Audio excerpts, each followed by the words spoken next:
Hey everybody, my name is Berni Johnson Clark. I am with Keller Williams Integrity Realty. I'm a real estate agent, and the team that I work with is called the Corby Home Team. We're out of the Roseville office. I've been with them I'm starting my 4th year, and I absolutely love it. So it's always fun to talk with people about housing. Previous jobs I've had really prepared me for this particular career. I've helped people with budgeting. I've helped people find housing. I've helped people with career counseling. I was a corporate director. So without going into detailed job titles, I think what's fun is my career experiences have really brought me here. So how I ended up doing real estate is because I worked at Family Means in consumer credit counseling, and I spent 9 years helping people with budget and credit and identity theft and doing education just like I'm doing with you. So after I left that job, I was laid off, unfortunately, and so I decided, you know what, I wanted to go into real estate, so here I am. And I continue to volunteer with BestPrep. So BestPrep is who's bringing you guys the Housing Matters presentation that I am presenting to you today. So bear with me. This is my first time going through using not the curriculum, but doing this recording. I'm super excited about it. So again, my name is Berni Johnson Clark. All right, let's go through this. Like right now, I've got to see how I get to the next slide. Okay, here we go. All right, so you guys may have a quiz that you're going to be doing. It says that you guys should be pausing the video and taking some kind of a quiz. So I'm going to leave that up to your teacher and what their expectations are for that, okay? But today, today's presentation really is looking at like what are the advantages of renting, what are the advantages of owning a house. Young people buy houses. It's not just 30, 40, 50-year-old people. I have met, and we have on our team, a couple of people that at the age of 24, they bought their first property. I personally was not ready for that. I bought my house. I live in a townhouse. It's a 2-level, 3-bedroom, 2-bath townhouse, 2-car attached garage. And I bought it when I was in my mid to later 30s. So I did a lot of renting. I have been a homeowner now. It'll be 16 years this summer. And I can't believe I've been here this long. They say that typical first-time homeowners stay in a house like maybe 4 to 7 years. And I've been here, like I said, it'll be 16 years. I chose a townhouse because at that time I wasn't married like I am now, and I was very busy and I just didn't want to care for a yard. And so I don't mind paying the association fee. And we have a couple of pools and a tennis court and like miles of walking. The grounds are taken care of. They shovel, they mow the lawn, they plow out the alleys, in the winter. So my association fee that I pay covers all of that. So when you own a house, you don't pay that association fee. So obviously you are taking care of everything that goes, with the outside stuff. Anywho, that's just a little bit about where I live and why I chose the townhouse. Okay, again, going back to this test. If your teacher assigned it to you, please do it, okay? Otherwise, we're just going to move on. So you might be wondering, how do you decide? What is that? What's involved? A lot of things are involved, but the big key things are money. How steady of income, is your job? Where is that money coming from? Do you have money saved up for a down payment and for the closing costs? Renting, do you have money saved for first month's rent, plus that last month's rent. I have a friend who currently owns her house, but she's going to be getting a different job in a different city. And so she's going to rent out her house. And she knows when she moves, she's going to have, and the places that she's looking to rent are like $2,000 a month. So she knows she's going to have, at least $4,000 just to move in there because she's going to need that first month and last month's rent. So anyway, deciding what you need to do to decide to rent or to buy, that money, what's your lifestyle? Okay, what is your lifestyle like? And that kind of goes hand in hand with the available money you have, because if you put all of your money into buying that house, maybe you have to scale back on your lifestyle and things that you typically do or enjoy doing. And then responsibility. Really, how responsible do you want to be? I mean, that's why I rented for so many years. Honestly, I didn't want to be responsible for a house. And I'll share a little bit later, but I honestly didn't know if I ever would own a house, but I just didn't want to be responsible for that house. I just wanted to rent. I was okay with it. Somebody else take care of the roof leaked or, something else went wrong with it. I didn't want that responsibility. So money, lifestyle, and responsibility are really key elements to when you're considering, do you rent or do you buy? So 3 main housing options that people have. Whoops, let me see, maybe I skipped ahead. Sorry about that. So the money piece, what can you afford? What are your fixed and variable expenses? Do you have established credit on your own? Do you have a rainy day fund in place? I mean, this is good whether you rent or buy. Do you have money set aside? For owning a house, they recommend 1 to 2% of the sale price of the house. In financial education world, we always recommend that at the bare minimum, people have $500 set aside. Obviously, we'd want people to have more, but sometimes it's a huge stretch for people to just say $500. So have that set aside.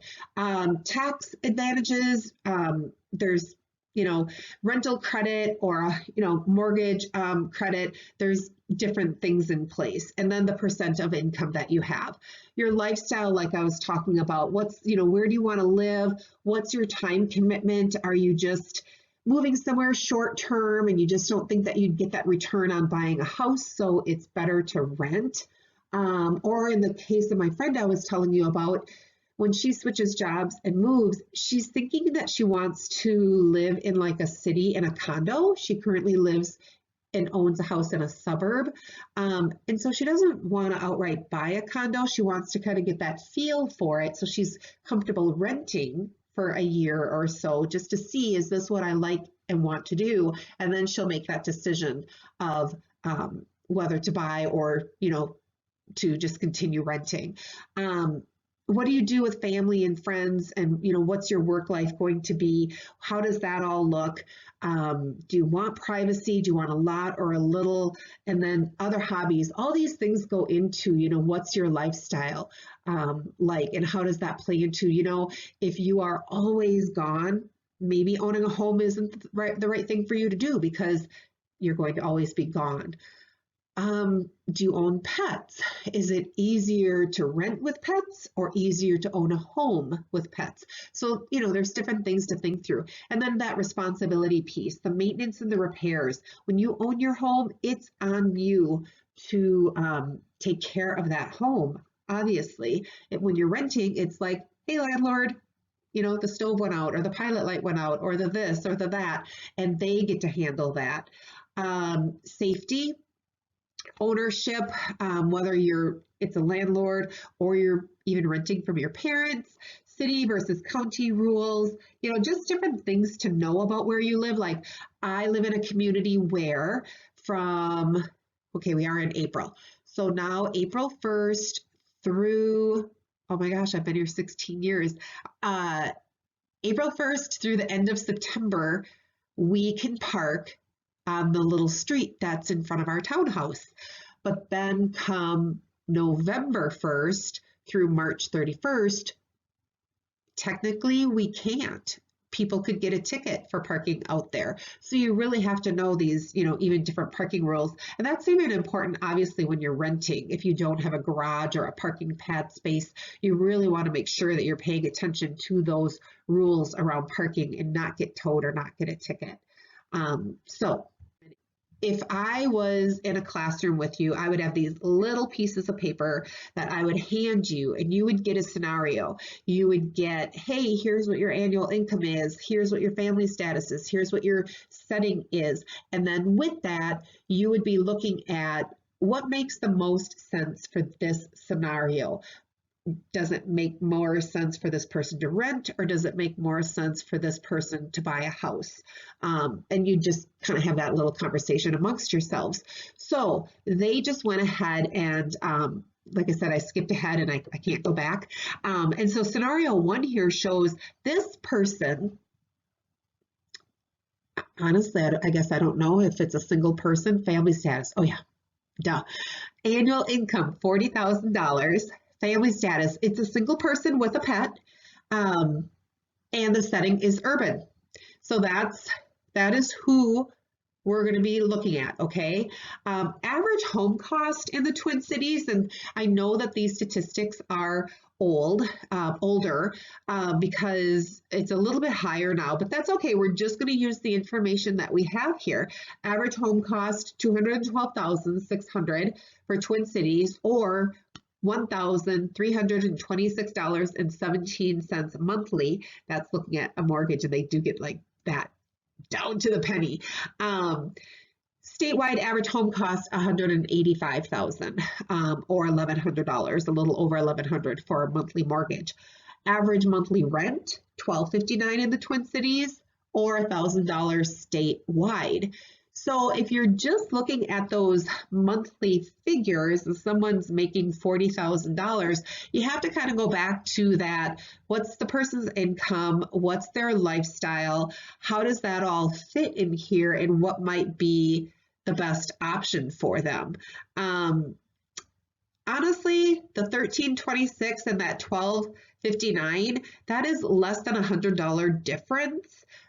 For somebody owning a home and somebody renting. So it probably really comes down to, again, if this was me, I'd probably get and have more freedom in owning a house. And there are a lot of cute houses, like they have 212. I actually have some buyers who are at $185,000. They can't go above that.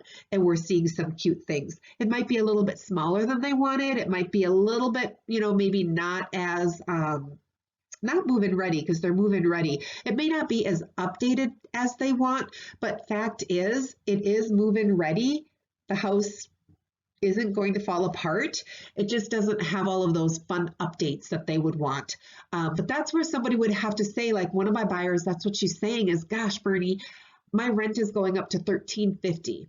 This is the second time I've moved where my landlord is increasing my rent, and it's time for me to own. I met her last summer and we finally just connected 6 weeks ago. And she said, I'm tired of paying that rent. I just want to own a home. And her max budget is $185,000. So she will find something. She has the money saved up for the down payment. She has the money saved up for closing costs. So just in case you're curious, I'm going to pull up my calculator. Because I realized I just threw some data at you. So in case you're wondering what that looks like for her, $185,000, excuse me, times 3%, which is what her lender calculates her closing costs to be. And her closing costs, that includes her property taxes, her homeowner's insurance. If she'll have to have mortgage insurance, and then obviously her principal payment. So we take 3% of 185, and that comes to $5,550. So times that by 2, and it comes to $11,100 that she has saved so that she can pay her 3% down payment of $5,550 and her 3% in closing costs. Moving into an apartment, she won't need that much saved, right? If her rent is $1,259, she just has to double that, and that's what she needs to move in. So that's where this person is at. I'd be curious again if we were in a classroom discussing what you guys might think. You also have to consider, what are the utilities? Is it gas, forced air? Is it electric baseboard heat in that house, because electric heat costs more than gas? So there's lots of things. What's the water bill? Who's paying that? As a homeowner, I am. As a renter, are you or are you not? Those are things, that you need to discuss as well when you look at renting. So renting, again, hypothetically, if somebody has rent for $1,500 a month, they're going to have that. And they typically have to have that last damage deposit, first month, last month, or first month damage deposit payment as well. And then here's some other extra costs to think about. Again, if you're, electricity, your monthly internet, cable, or if you don't do cable, what services are you providing or paying for, each month? And then renter's insurance. Definitely get renter's insurance. Please don't ever be without it, because things will happen and you want to make sure that you're covered. Okay. And now in today's times, most landlords require it anyway. So that's just to show you a little bit of what it costs up front. Then owning, again, just based on if they're going to be looking at, what we were kind of just talking about.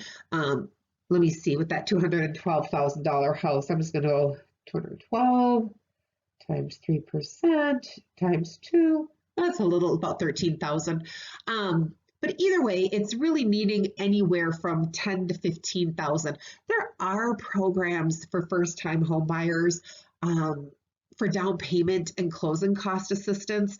So please don't ever think that you can't afford it. I've helped people get into a house with as little as $1,500, $1,000 that goes toward their down payment, and then $500 to pay for the home inspection. So when you get ready to buy a house one day, you're going to want to sit down and talk to a real estate agent who usually has awesome lending partners that they can refer you to. We don't get any kickbacks, no money, nothing. I work with these lenders because I know and I have seen them do, provide amazing service, offer the best customer service, to my buyer clients, and really work through any issues that come up and make sure that we get to the closing table. They're honest, they've been in the business for years, and they always have my buyers back.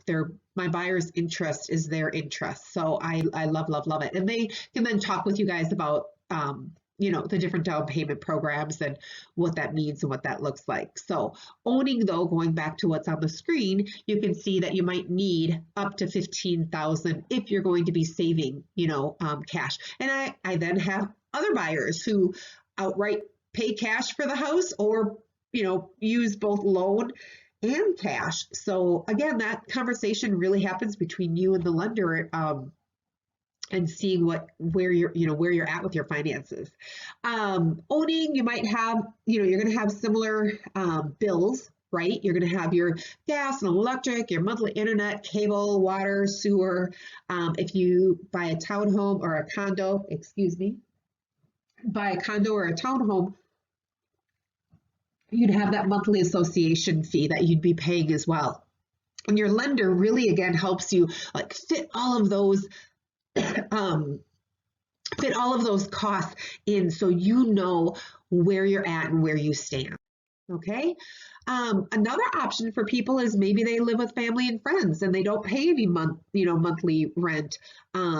They don't pay anything up front. There's no cost. And maybe you just are helping out with some personal expenses, or you're helping out with groceries, or, maybe they say, hey, pay the cable bill, or, something. A lot of times people know that people are trying to save up and they won't charge you.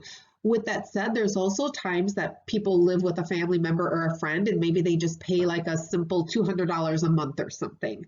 So, that's another option, for you. The whole idea is I always tell people, please don't buy when you're not ready. It is the biggest financial decision.